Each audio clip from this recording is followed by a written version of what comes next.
real quick. Mic check, mic check. Grand rising, everyone. There we go. Blockchain Buck, Crasher, B Crumbs, Senpai, Grumpy. Thanks for stopping by in the live chat. Throughout this, I will be keeping an eye on the live chat, so make sure to drop in any questions or comments. We'll review them as we go. We have an expert here today, an expert in video creation, storytelling, the NT video lead, LeBoomington. Welcome, sir. Thank you for having me. Looking forward to this. And before I forget, can I get a GR or Grand Rising in the chat if everything sounds good to you? Hey, Photoshopped, welcome to the live stream. This is our... Joe's in the house. Yes, Joe is here. All right, we're getting some GRs. Perfect. This is our fourth Learn AI live session. Can't believe it's been a month already. We dove in to game dev with Remix. We went through APIs with Felix. We did vibe coding, a subcoder, and now we're doing AI video creation with LeBoomington. So covering a lot of ground here. Each of those I know we could revisit to dive in deeper, and we probably will as this series continues. But you can listen to the recording on Twitch. These are public for now. We might gate them eventually, so pick up a citizen if you want eternal access. But for now, they're on Twitch for everybody to learn from. Jeff Treves in the chat. Welcome. Jeff's a legend. LeBoomington put together a little agenda here so we can switch over to slide number 1 and get started. We will be getting hands-on. We will be showing some sneak peeks of what LeBoomington's been working on. So I'm really excited to dive in here. All right. What do you got, sir? Let's do this. So, I've been in video production for a long time. I got into it on my dad's camera in the early 90s, and thankfully there was no YouTube at the time, so all these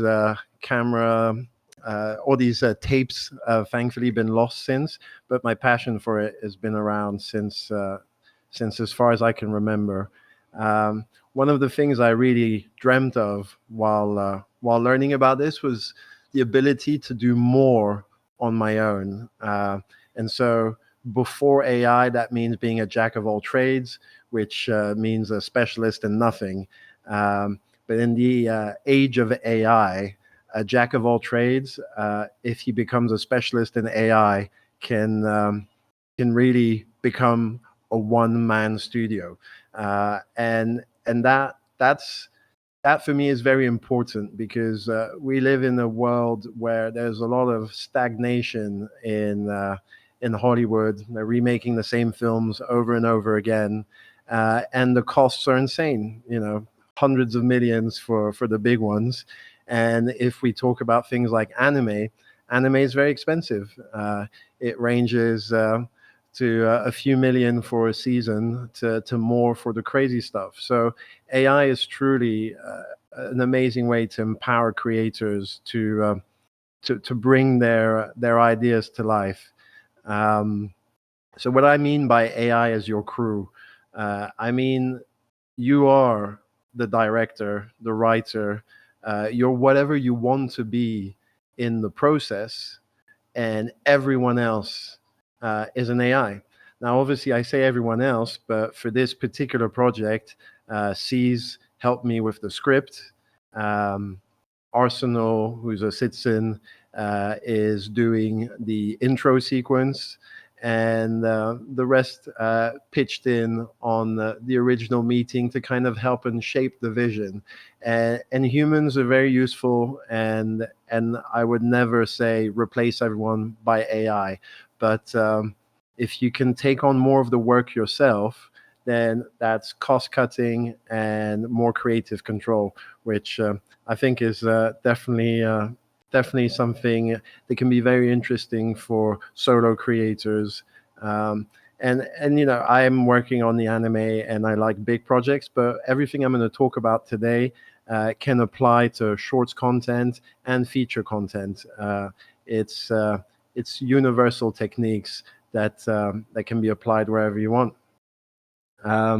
So I thought we could watch a little sneak peek of the anime.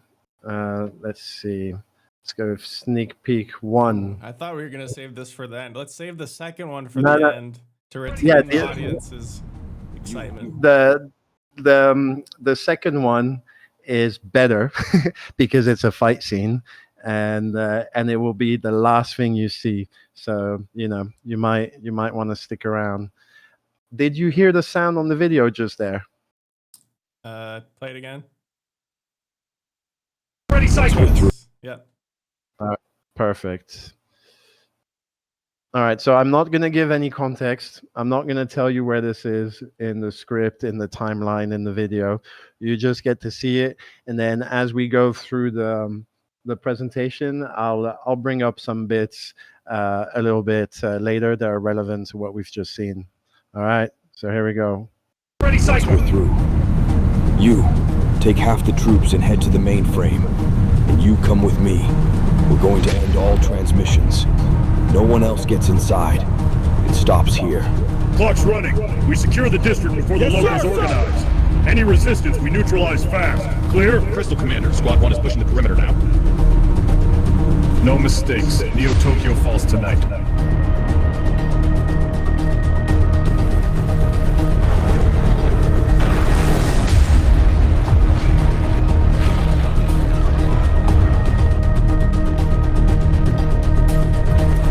Neo Tokyo keeps growing.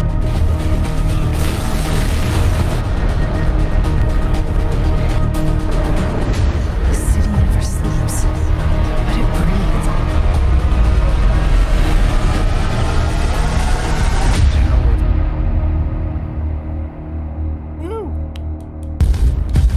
I hate this. Ready, cycle. You take half the troops and head to the mainframe, and you come with me. All right, so that was a little clip. I need to mention, obviously, that I've just about completed the assembly edit.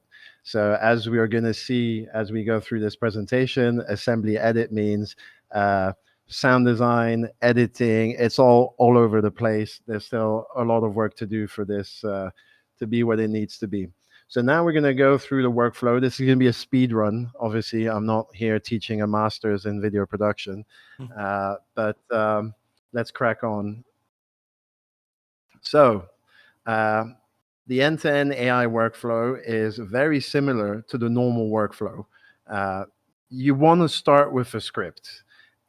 You don't start with a script, and it's gonna be chaotic. You're gonna lack direction when you're trying to do the following things. And the same goes for the storyboard. The better your script and the better your storyboard, the easier the image gen, video gen, and all of the rest is going to be. This is your blueprint. You need to have a blueprint to build anything, whatever that thing might be. So I do recommend you take the time to work on a script and a storyboard before you try to create a complex video project. Now, if you're just doing a 1 minute clip for Instagram or Twitter or whatever, yeah, of course, you can just hit that gen and just get your clip out right away. But when you're building a bigger project which requires consistency of characters, environments, and story, then you're going to need to start with the basics. And this is why AI assisted video production and video production is very similar. So the script, writing for humans and machines. I'll tell you how this script came to be. I wrote the script. It was a very basic script, no formatting, just kind of the story I wanted. Then that got sent to Claude AI because I think Claude is a slightly better writer than ChatGPT. And then once I had that, I sent it to C's, who's an actual Hollywood scriptwriter, and then he sent me back a proper script. And then that script got turned into an anime script during the video generation process and the editing process. So it's a mixture of human and machine. The idea needs to come from you, or it'll be worthless. And then you need to go back and forth between humans and machines until you have something that you're happy with.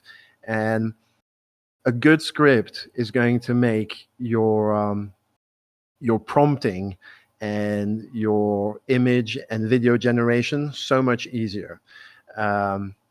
So I'm going to show you an example of a prompt. These are the prompts that I've been using for the anime. And I can tell you that if you don't have these kinds of prompts, you're going to have a bad time. So basically, it's important to identify the style, what you want to do. So I'm creating a seinen shonen anime scene, and then your inspirations. For me, these are the ones that I want the AI to think about when it's doing the generations.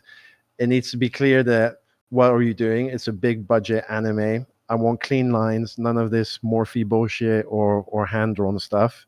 Um, and this here is not a prompt line that works with all AIs.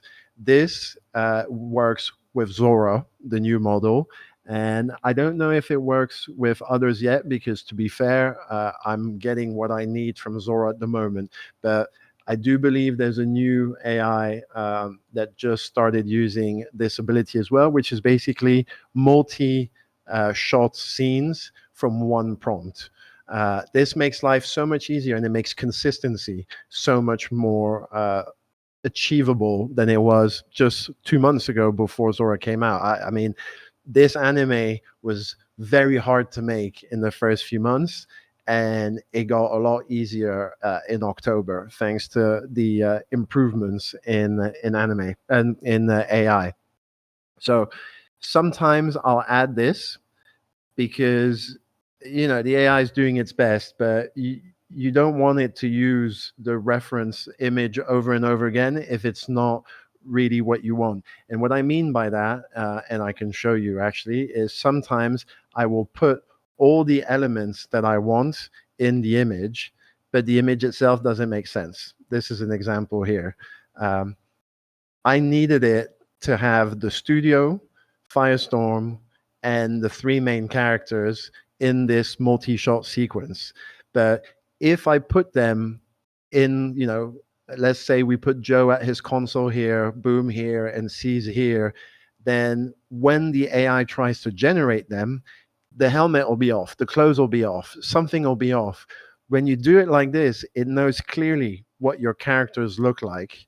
And so you just tell it, cut away immediately from the reference image, and then build the rest of the scene using the information you gathered from the reference image. So this is a little trick that I figured out, but it's very useful, and you can of course do different things. You can storyboard, but we'll get into that after.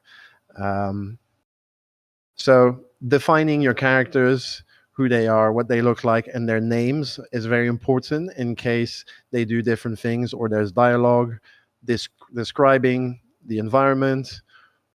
Mention that they're male heroes, because for some reason the AI kept thinking that C's was a woman. So mention that they're male, so it uses a male voice. Actually, it's also important to add no subtitles, because sometimes it'll just put subtitles for no apparent reason.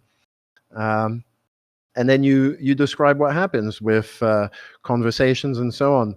Now, this is part of a scene that I broke up into 8 different generations. The AI couldn't do it in one go. It's just not possible. They're limited usually to 10, 15 seconds. And this, is a 3-minute scene. So you need a lot of generations. And then at the end, it doesn't hurt to mention the kind of art, mood, and motion. Now, what you can do is specify exactly the shots and angles that you want. And I can't say this enough. You need to familiarize yourself with traditional filmmaking shots, because if you don't tell the AI, I want an extreme close-up of the eyes, or I want an establishing shot, or I want a crane shot, or the list goes on. There's loads of different shots, and the AI is just going to keep doing the same thing over and over again. So you need to tell it what you want, and it will do it. I got a question. So you talked Yeah, about reference images at the beginning. Do you yeah. always use a reference image, or are there some video clips you generate without reference? So when I don't care about the characters, so for example, when it's not the heroes or the villains, like it's the case for the intro scene and the broadcast scene, I just give a text prompt, and I don't care what the characters look like. And so I just give the text prompt, and it does it, and the results are great. But if you want consistent characters, then you need to use an image prompt. There is just no other way. So on that topic, what are you using to generate your reference images? And if you were going to cover that, I don't want to jump I ahead, am. but It's in a few slides. all right, cool. So the next bit is the storyboard. This is important, just as important as the script, because this takes your written word and makes it visual. So it's the middle step in between the image generation and the script writing. So for storyboarding, there's a variety of ways of doing it. You can create your images in Midjourney, Catalyst, Leonardo, Firefly, Canva. There's so many options. I know that LTX recently added a specific storyboard system, and I don't use it because I use Illustrator. I generate my images and then I put them together in Illustrator. I know that Notion has got some very good templates, and you can use Notion, but I'm old and I like using my Adobe suite. But if you're not familiar with Adobe or you don't want to pay for it, then many of these will be able to do it for you, but you may come across a consistency issue, so you'll still have to go in and manually improve images. The more detailed your storyboard, the easier the image and video gen is going to be. So here's an example of the first three boards in ours. This is actually probably about 10, 20 shots. This is about same 20 shots, maybe 10 shots here. And so this could have been 10 different images. This could have been 20, and so on and so forth. It just so happens that I didn't want to do it. And also I kind of knew where I was going. But each to their own. You can put more detail in it and it'll be easier down the line.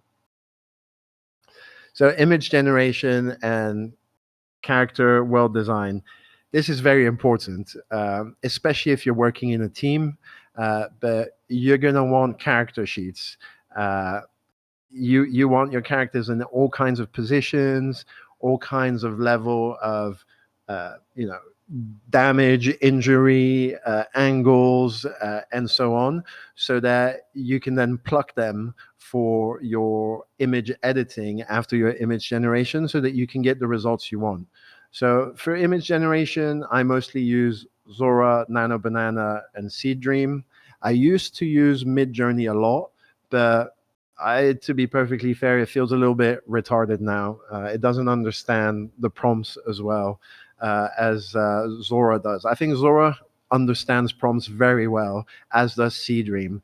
Nano Banana gives very good results, probably the best results, but I would say it also struggles with complex prompting. So very simple prompts it'll understand, but if you have complex prompts, it gets confused and usually the generation will fail. So I actually recommend a mix of different ones. I know that a few days ago, what's it called? FreePic released a new generator where they have an extremely easy camera angle changing. That's great. I'm going to go look at that. And if it's as good as I think it is, I think that's definitely something to add to the toolkit. But yeah, I asked Odin to prepare the UAC propaganda video, and I just sent him the image you see in the background, and that's all he needs to know on making UAC soldiers. Loads of different positions, lighting, and from that he was able to make a UAC soldier that looked just like the rest of the references. So it's going to be a lot easier for you if you have all your character sheets, backgrounds, world design, and everything done before you get into it. Do you find yourself having to make manual edits, like to the text on the Almost chest and things constantly. like that? That's the next slide, so we'll get to Okay. it. So here you have on the left, you have the original image that was commissioned by Neo Tokyo. Then in the middle, you have the generation where I basically fed this image and I said I wanted it in shonen, seinen, anime mix style, I and lost it gave your me this. stream. It says your application's minimized. It might be bugging. Um, Probably just unshare and reshare it. Yep.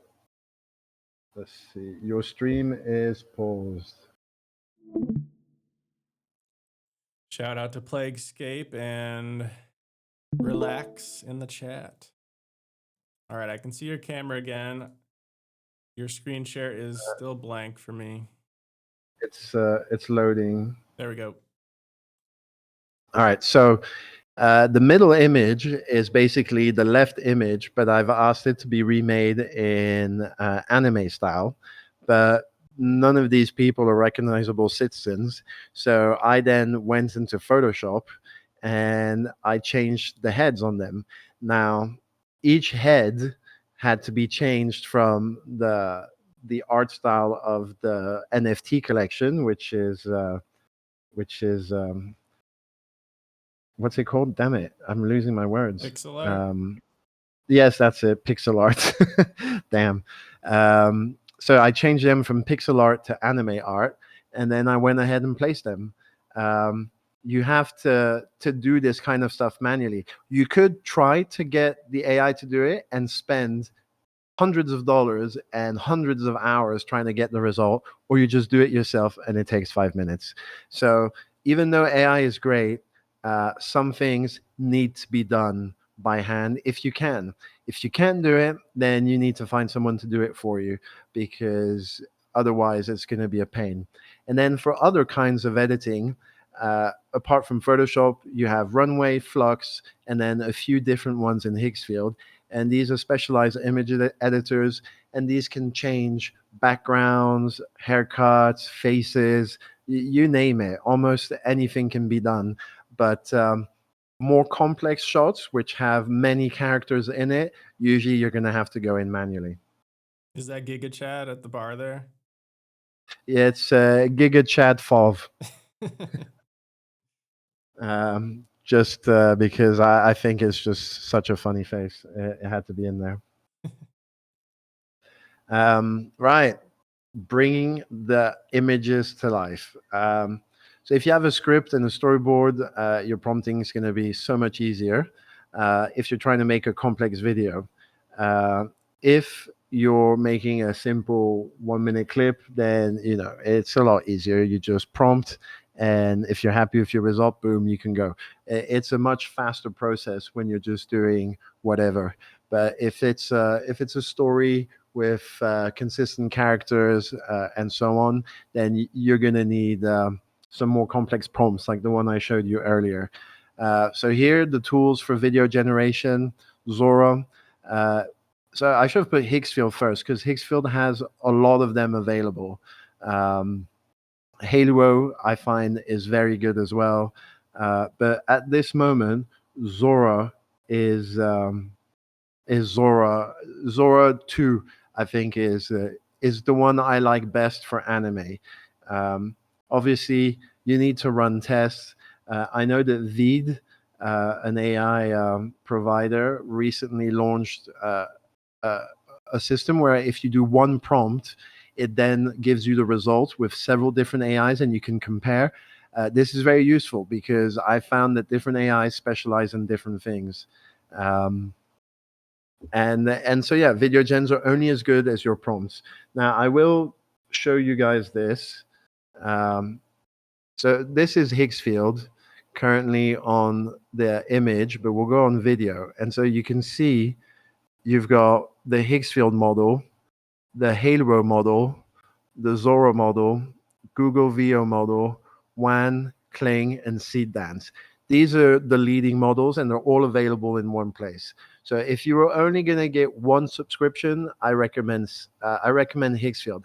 That being said, I actually mostly use this, which is basically um, an API website that lets you connect to a bunch of different video models and a bunch of different image models, which are actually very similar to what Higgsfield offers.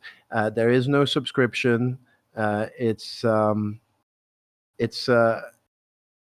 do you call it? It's a credit system. So you buy credits and then you spend them on your generations. Um, it's quite cheap. It's cheaper than Higgsfield. It's cheaper than anything else I found, and it works quite well. I've been doing some reshoots, if you will, trying to improve on certain clips. And so the way it works is you choose the kind of model you want. And as you can see, there's a lot more choice here because they're using the APA from Zora Pro, which from OpenAI Pro, which is $200 a month, which nobody wants to pay for. So most people only know about what platforms like OpenAI and like Higgsfield will show you, which is Zora and Zora Pro. But actually, whether you're dealing with Zora or Nano Banana or the others, there's actually more choice. There's the remix and the storyboard. I'll go into the storyboard in a second. But so you get your prompt in. You can also use a JSON prompt. So you can switch boop, depending on your preference. You feed it your image, your aspect ratio, and the number of frames, which is the duration, and you clicked run. Let's run. I'll download this one. Click run. 35 credits, which is like, I don't know, 15, 20 cents or something. So it's pretty cheap. Still money, but it's very reasonable. Let's go and check out. This is the models market. They've recently added Grok. Grok is pretty good. I don't use it because I have enough subscriptions, but now that it's here, I'm going to try it. But again, if I don't need something, there's no reason to use it. It's really about choosing your toolkit. You can't do everything. You can't use everything. You need to develop your own workflow based on what you see, what you like, and how things work. So here you can add some scenes and describe them and choose the number of seconds they last.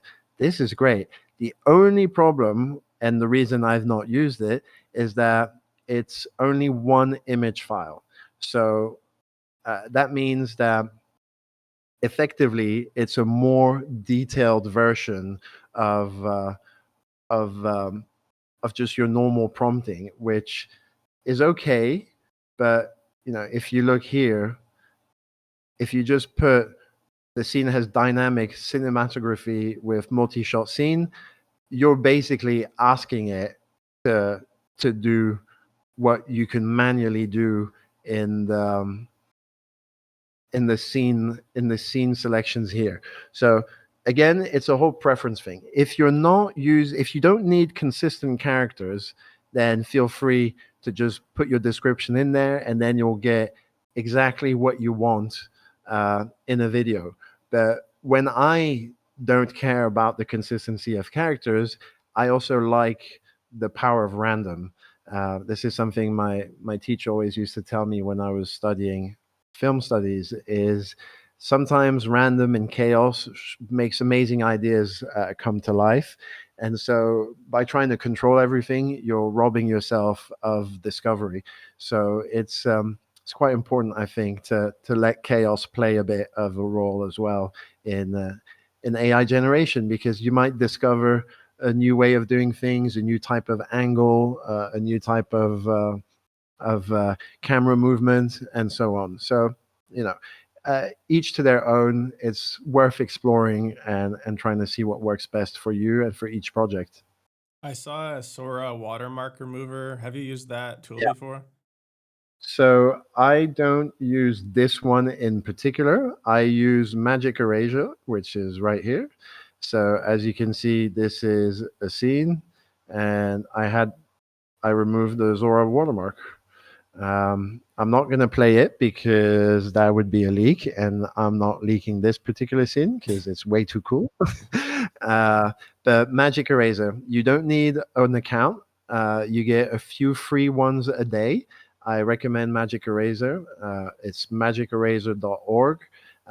So it's free and you don't need to sign in. However, if you want to do more watermark removing and so on, then you need to do an account because it's quite limited on the free. And then Key or Kai, I don't know how you pronounce it, also has the watermark remover. However, their platform only supports Zora videos that are on the Zora website or somewhere else. So they're hosted videos. You need to give it a link. You can't upload a video. So for me, that's no good. Plague in the chat said the LeBoomington's like the Yelp restaurant reviewer of AI. Right. Compositing and editing. So you got your videos made from all your generations. Um, it's now that the fun starts. As you can see on the background image, I did this in chroma key. The reason for that is I wanted them to come out of a portal. And the only way to do that really the way I wanted is to do layering in After Effects. And so you generate all the different elements. And you just add that in your prompt. I want the UAC commander and his soldiers and some armored transports walking towards the camera or marching towards the camera on chroma key background. And then you do a different one, which will be a portal opening in the wasteland, and you basically start combining all of these in After Effects, and so this is very much traditional filmmaking mixed with AI filmmaking, and the reality is that's how you get the results you want. If again, it goes back to if you don't care about results consistency, then in that case, feel free to just generate images. But in this particular project, we needed consistency and things to move the story forward in a very specific way. So compositing is still very much a thing, even with AI filmmaking. And then for editing, I love Premiere, but DaVinci Resolve is very good as well. And then you can use CapCut AI, which I've not used, but I hear it's good as well. There's a variety of editing software. Again, you got to kind of choose what you like best and what works for you. It's very much a subjective thing, creating art. But Don't forget yeah, it's iMovie and Final Cut on the Mac side. I will not touch that bullshit. It's like saying, don't forget to use Windows Movie. Fuck that. No. I use Premiere as well. I just know that I iMovie can be actually less learned. daunting for total noobs. Yeah, so I did learn on Final Cut. Back then I was on Mac, and then I learned that Mac was a closed system and I need way more ability to mod things. And I'm a PC man. I'm a PC master race guy. I need PC. Like if I got a Mac again, I would use it only for crypto and nothing else. But for proper work, for gaming, for video editing, nothing beats a custom built PC. Right. Oh wait, and editing. Yeah. So editing, is still very much a thing as well. There is no AI that can put your video or film together for you, because AIs don't really understand context that well. So if you give it a bunch of clips and say put it together, it doesn't really know the story. It doesn't really know what you're trying to show, what your point is, whether it's a documentary, an anime, or whatever. So, thankfully, for me and all the people in my profession, AI is not capable of delivering final products yet. I say yet because at the speed this thing is evolving, who knows what comes next. Right, sound design. This is a horrible slide. I'm sorry. I didn't. I should have increased the darkness. Anyway, sound design is very important. If I say Jurassic Park, Star Wars, Indiana Jones, you're all hearing the music. You remember the lightsaber. You remember the T-Rex roar. Sound gives the emotion, and it makes the realism uh, pop. It shouldn't be an afterthought. It should be on your mind from the moment you write the script. What kind of music? What kind of sound effects? Is this a cyberpunk thing? I need cyberpunk sounds. Is this a war thing? I need war sound. You need a lot of sounds all the time. Firestorm always tells me more sound, more sound, and that's the reality. You need really good sound. For sound, things have evolved a little bit recently. So 11 Labs is number one for voiceovers, voice creation. It now also does sound effects. 11 Labs all the way. And now Zora, as well as Wan and a few other of the video generators, will actually do voice as well. So if you write some text, some script, like I showed you in the prompt earlier, where the characters say something, well, that will be said. So here you can see there's some dialogue. That dialogue will be said by Zora. Now, the reason I'm doing that is because I was very curious. I haven't decided on the voices of all the characters yet. Once I've decided, these will be the voices for every single episode forever. So they need to be good voices. They need to really convey the character's personality and emotionality, and these things are hard to choose. They really are, and I'm getting there. I'm starting to zero in on the voices I like. And what I'll do at that point is I'll select sections of these voices in the edit, which you see behind, by the way. That's the background, is the timeline for the anime. I'll pick the voices I like, and then I'll clone them, and from there on I'll replace it in the entire edit. I'll go and replace each line by the final voice. As you can also see on the timeline, there's way more sound than video. There's a lot of video, there's several layers of it, but the sound is equally important. So really don't skimp on that. For music, I'm doing two things. I'm creating music on Suno, and I'm accessing database music. I've got loads of subscriptions, and there's a lot of great music out there. And then what you can also do, which I did for a client recently, they had a song they really liked, and they couldn't use it for an ad because they couldn't monetize, or I don't remember why. But basically, they needed the exact same song, but not the same song. The good old same, but different. And I was able to create a song which arguably is better than the one they gave me using Suno. By giving it a 30-second reference and describing in the prompt what I wanted. And I gotta say, Suno is pretty incredible. There's others, but why pay for loads of subscriptions when there's one model better than the others? So my recommendation is 11 Labs for voice and sound effects, and Suno for music. And then for sound effects and music, databases are also great because there's a lot of great sounds and music out there that you can use. I second 11 Labs. I've used it for many projects. For The Whisperer a year ago, we had The Whisperer voiceover introing the different phases of the competition. I had my friend do an initial recording, like a minute long, and then I just cloned his voice with 11 Labs and used that for the subsequent voiceovers, and it was basically indistinguishable. So it's gotten insanely good over the past year, with his permission, Insanely of good. course. Yeah, with his permission. So that's where the advantage is. Sora videos have been delivering some outstanding voice acting because it's doing anime voice acting, which is very different than normal voice acting. And so that's something I was struggling a little bit to reproduce in Suno at first, but now that I have it, I have really good AI voice acting.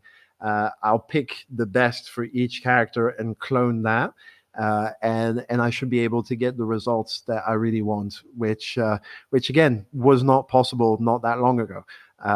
When I started in this AI journey, I think I got into Mid Journey in mid 2022. When it launched, I was like, oh my god, I could just do any image, bear riding tricycle, and I was at bars showing people, look what I can do with my phone, and people's minds were blown. And I see how far we've come now, where in about 3 months I was able to create an anime, which has been a lifelong dream of mine.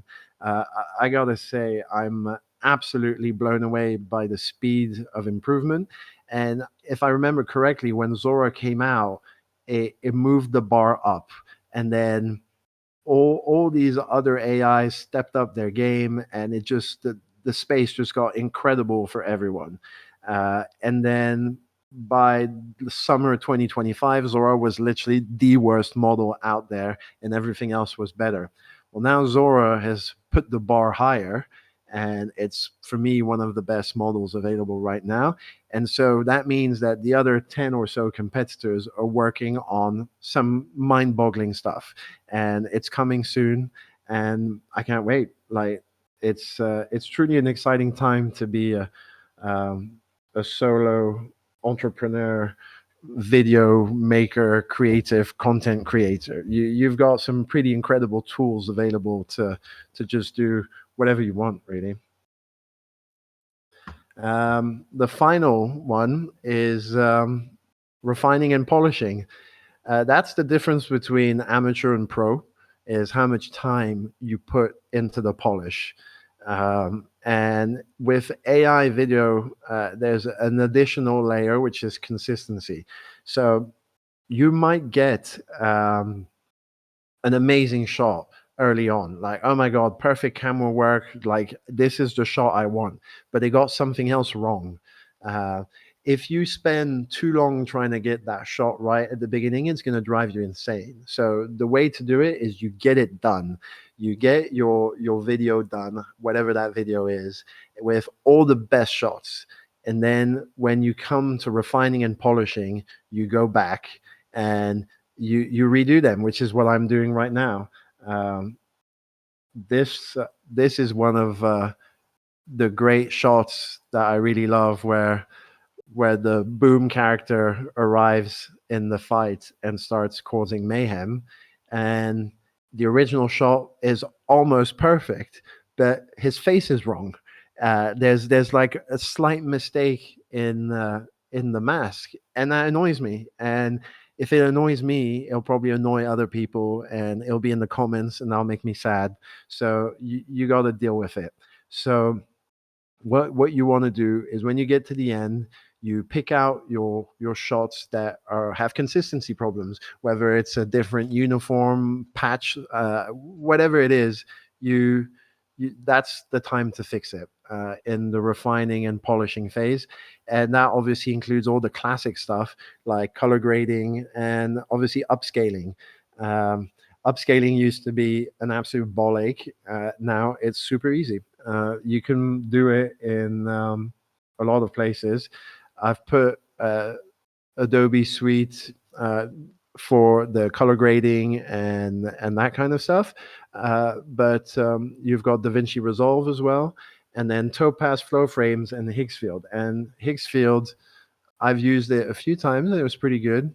So you go into video and damn it, close, go away. Video, and it's video upscale. And you give it your video, upload media, and then it'll upscale it. Does it work as well for cartoon versus like more realistic stuff? So you actually have, sorry, I'm going to actually do it so you guys can see. We'll feed it a clip, and you'll see that you have settings. I'm just imagining the old TV show enhance, like enhancing is now real from grainy security footage. I know, right? That's what was that it's in it's actually in Blade Runner that he does enhance. Yeah. So there's the image I want to upscale. So this is Topaz, and then you got Topaz Generative. We'll just click here, and then you've got your advanced settings. So if you use so you've got standard, high fidelity, optimized for text and CGI logos and icons, and low res, which is great for web graphics and screenshots. I usually use web fidelity. Then you can increase the sharpness and denoise. You can add face enhancement, where I'll focus on fixing fixing the face. And then creativity is how much leeway you allow it to change things. I put 0. This is not why I'm using this. I just want things to be enhanced. And then the strength. So it's available here. These are the best models for doing it. Topaz is one of the good ones for enhancing videos. So that's a good place to start. You'll get varying results. And starting with good quality is always recommended.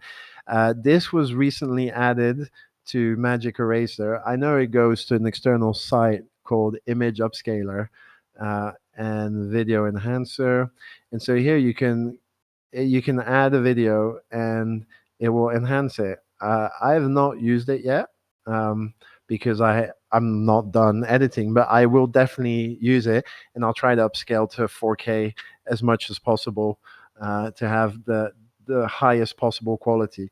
But the tools are there. If you need reminders, just ping me in Discord and I'll send you links. I'll include these links where we post the recording for citizens. So we'll put all those in there. You don't need to be typing in all these URLs as you're watching. I'm curious, LeBoomington. So you started this project months ago, and obviously the tools have gotten exponentially better just in a few months. How much have you had to reshoot? Have you kept any of your original clips? I have had to reshoot 90% of the anime. Basically, well, no, that's not true. I had to reshoot 90% of what was done by the end of September. And then the process sped up drastically thanks to Zora 2. So this is the last slide. So we can watch the second clip. And then if you guys want, you can ask some questions, or I can show you whatever you want. I don't know if Joe's still here, but Joe, you're going to like this because it features you. Ooh. Let's see. Where exports sneak to. All right, I'll turn the audio back. Keep tight. Eyes left and right. Keep tight. Let me know when to press play. Yep, all good. Keep tight. Eyes left and right. City feels wrong. Copy, Commander. No movement yet. No civvies, no traffic. Stay sharp. Something's off. We're not alone out here. Eyes up. Copy that, Commander. Streets ahead are clear. Not for long. Eyes open. Stay tight. Eyes forward. Copy, Commander. Column secure. Sweep the corners. All units, perimeter up. Time red. Flip. Discipline red. Form perimeter. Shields forward. I don't know. Stay sharp. Is up. Sir, what's happening? Shields out. Hold them.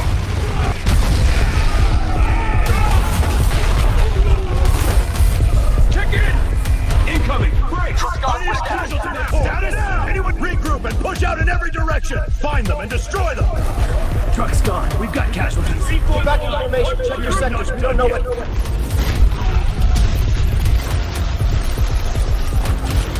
You're not supposed to be here. You're trespassing. You might have noticed the intruder alarm just now. This is a citizens-only zone. If you don't leave now, I'm gonna have to remove you with extreme prejudice.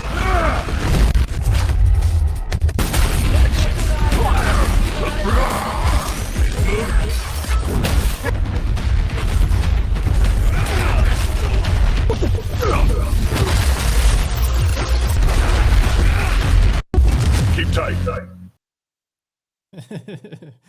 Man, I couldn't stop smiling. It's so awesome. So that is the beginning of the main fight sequence, which is the hardest thing I've ever had to do. And we can talk about fight theory for a second. I'd never made a fight scene before, not a serious one. And I had to go back to old school anime, modern anime, and kind of look at what makes a good fight scene. And, you know, nobody wants to watch 10 minutes of people punching each other in the face. And so that's why after doing the initial fight sequences, I added a new folder called banter shots. And these are basically the conversations that anime characters have in the fight, and those are hilarious, and they're usually over the top, and the characters have deformed faces, they do sped up movements, over the top laughter and movements. And so I had a lot of fun exploring that and creating those. And let's just say I look forward to showing you guys. The 9 lucky people who I'm calling the otaku board are going to see the rough assembly in the next few days, maybe even tomorrow, depending on how things go. And then after that, I'll begin the final refining, editing, polishing, and all of that, which should take a few weeks. But yeah, designing the fight was crazy, and getting consistency in the fight was extremely hard. And it's not done yet, but the result is better than I ever expected. And to go back to what Firestorm said earlier, when I had the idea for this project, the technology was not here. I was hoping it would be here. Those who are on the team can tell you my original plan was to do the fights frame by frame. It was to find really good fight scenes from animes like Samurai Champloo, Cowboy Bebop, Naruto, Dragon Ball, and the list goes on. And then basically take these fight scenes out and then frame by frame replace the characters by the characters from the NT anime, and then restitch them together. And that would have taken forever. now that I see how long it took with the power of AI, I understand why it takes 3, 4, 5 years between anime seasons. Like, the amount of work is insane. And you know, for one person, it's unsurmountable without AI, and for a studio, it's years. So yeah, very thankful that these improvements in AI models came when they came, because I was about to get deep into the fight sequence, and literally Arsenal messaged me one morning, and he was like, "Here's a code for Sora 2," and I was basically banging my head against the wall because I was really struggling to get the fight scenes to look the way I wanted, because it's just difficult. They didn't flow well enough, and then Zora was just a whole new level. Like I said, the bar had been moved way higher, and it made all kinds of new things possible. And for that, I'm incredibly thankful, because now the dream gets to come true. So So Well, it's yeah. looking great. I'm very impressed. So nice work on that.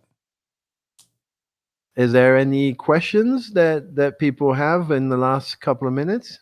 So Jeff asked if you could show how you use the character sheet to create a shot. He said with nodes or just a prompt and attachment. So like from character So sheet to, I guess, storyboard or reference image, like what's that step for you? So there is no one way to do it. We can pop into Photoshop. Uh, there is no one way to do it. Let's see. I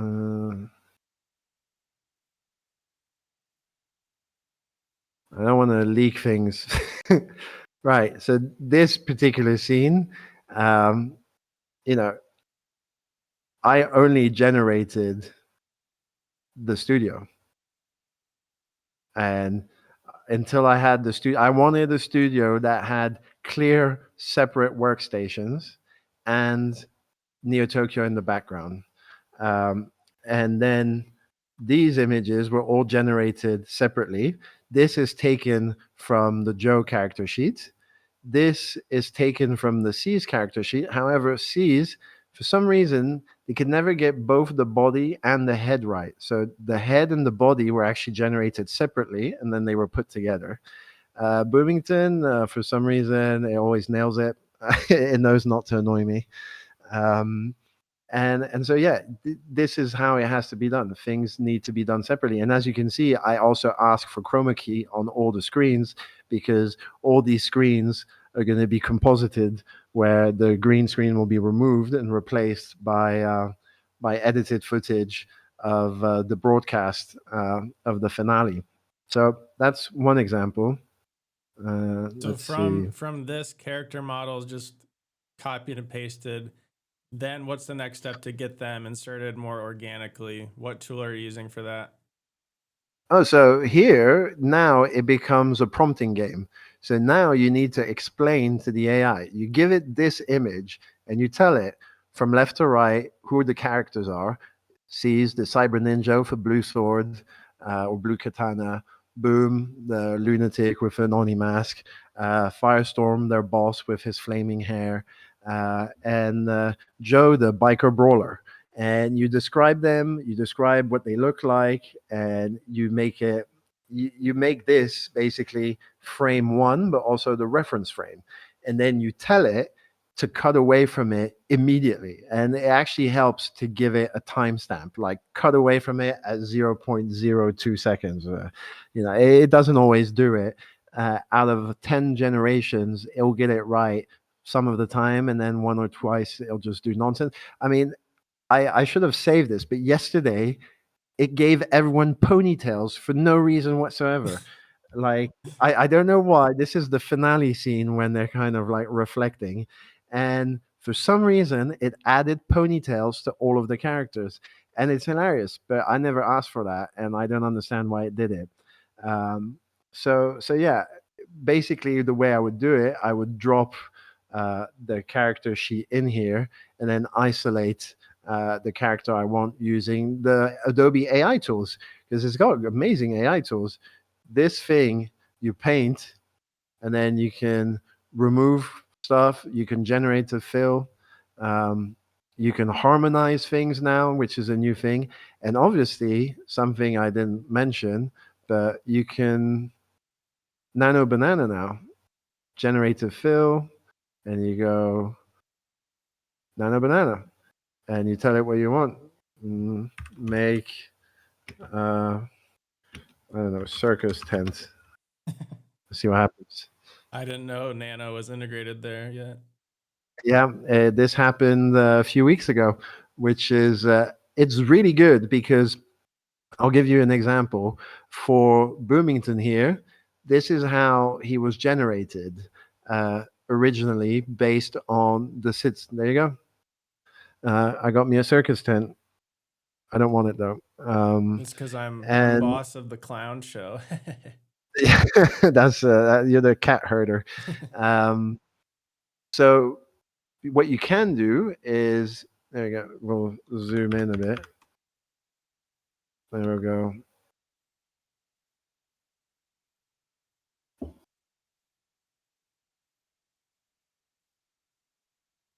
You can add a jetpack. Man, why you gotta ruin everything?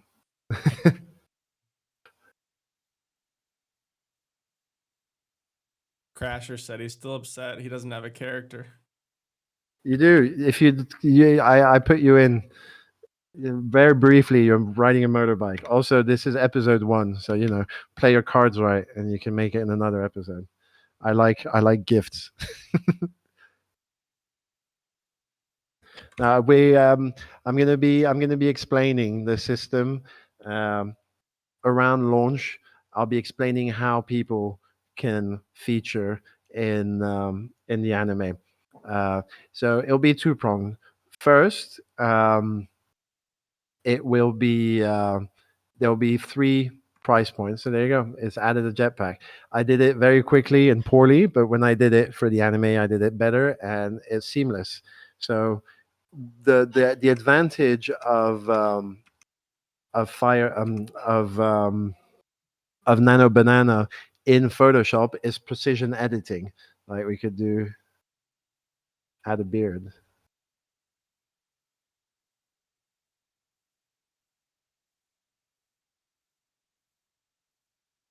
We can do precision editing, which is something that you don't have that option in generation models. I think Higgsfield does have that to some extent, but nothing tops Photoshop. They've been well. So you couldn't do the beard. So you see it. Oh no, my bad. Wrong layer selected. Yeah, wrong layer selected. So there's still some of that going on. Still got to get the right layers.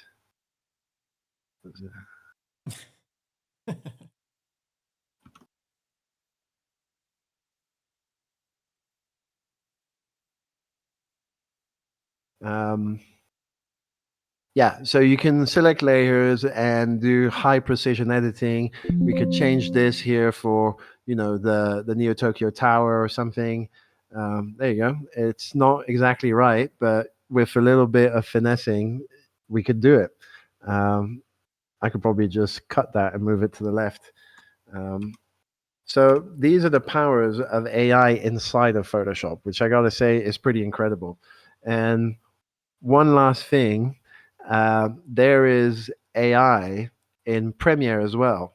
Um, I will not show you any of this, no leaks, but what I can show is that here is the generative extend tool, and you can so they need to have specific sizes and aspect ratios and stuff, but effectively you have generative extend for video, and you have it for audio. Which one is it?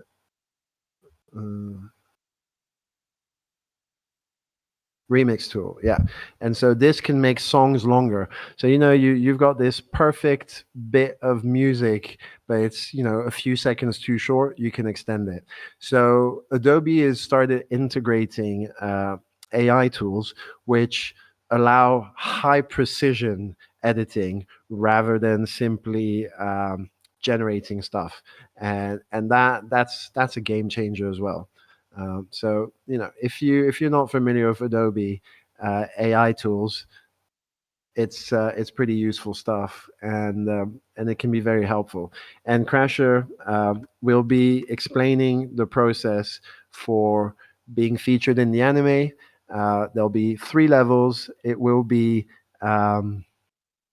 background character, cameo character, and full-fledged main character with voice acting and all of that.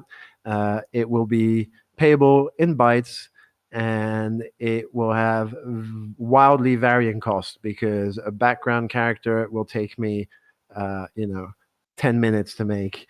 A cameo character will take maybe a few hours, and a fully fledged character will require script writing, voice acting, an action sheet, and so much more. So I'm just waiting to see realistically how much episode 2 is going to cost, because obviously episode 1 um, was a lot more expensive to make until Zora 2 came out. And the time it takes to do certain things was slashed quite generously. So I need to establish the proper cost of the workflow for episode 2, and then you'll have to give me your bites. Charging per hour is it's not really like, the thing is, I there's a part of me that's considering it, but then there's also charging per second on screen, and having three base costs. So the cameo cost, the background cost, and the main character cost. But the problem with that is creating the character is actually the hard bit. Once you've got the character and he's like, see, that's something I forgot to mention. That's actually quite important. Um, where are you? ChatGPT. No, that's not ChatGPT. So I've created a project called the NT Anime. And as you can see, it's got 15 files in it. The files include the entirety of the Neo Tokyo lore, images for all of the characters featured in episode 1, and a few extra bits. And ChatGPT has been trained on this. So I don't need to tell it. And if I say LeBoomington, it knows exactly who it is. It knows his attitude, his job in Neo Tokyo, his outfit, that he only gets by on jetpacks. It knows all of that. It knows that Neo Tokyo is a cyberpunk city. It knows all these things. And so when I come to do prompting, I don't need to explain everything again. It just knows. It knows who Firestorm is. It knows who Photoshop is. It knows who we all are. And every time I add a character, I will be training ChatGPT on knowing who it is.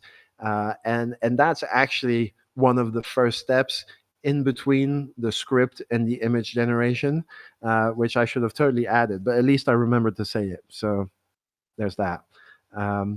Becker is not in the anime because he's not asked to be in it.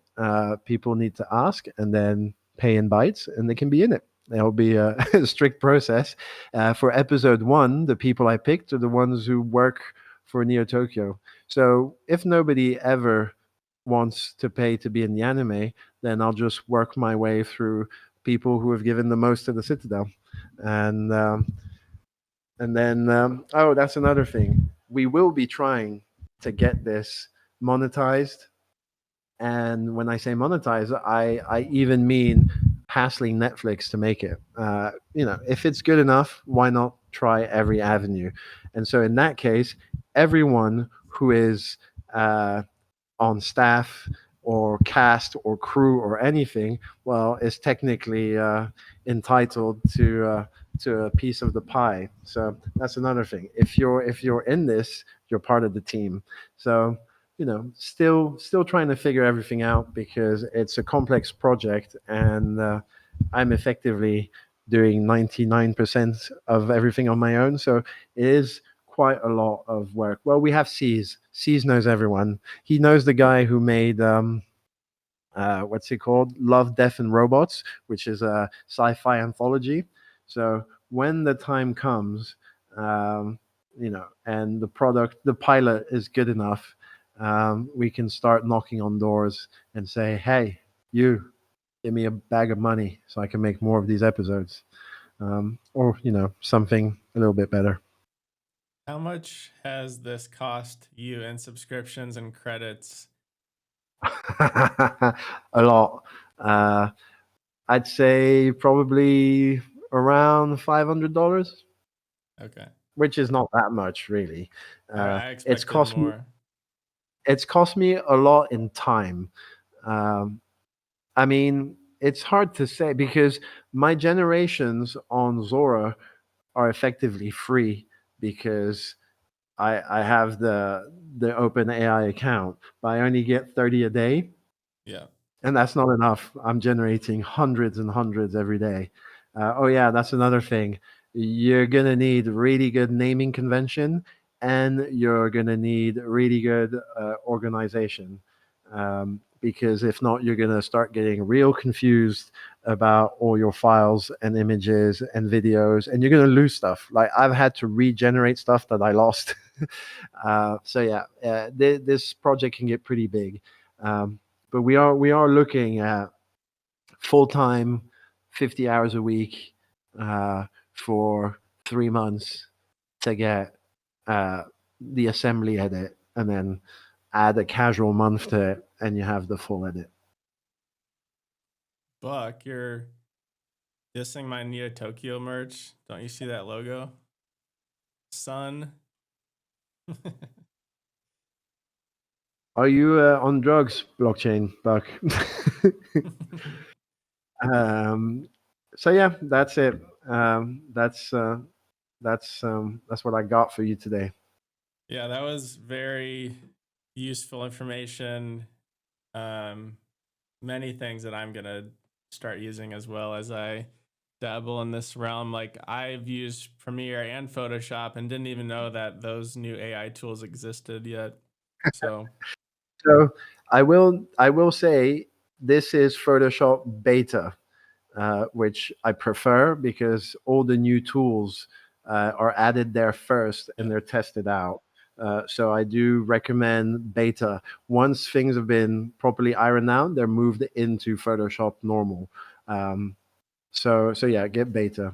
As if you subscribe to Photoshop, you get beta for free anyway. Yep, I believe I have that installed. Awesome. Well, I appreciate you putting together the presentation. You did the most homework out of any of our guests so far, so I think the audience appreciated that as well.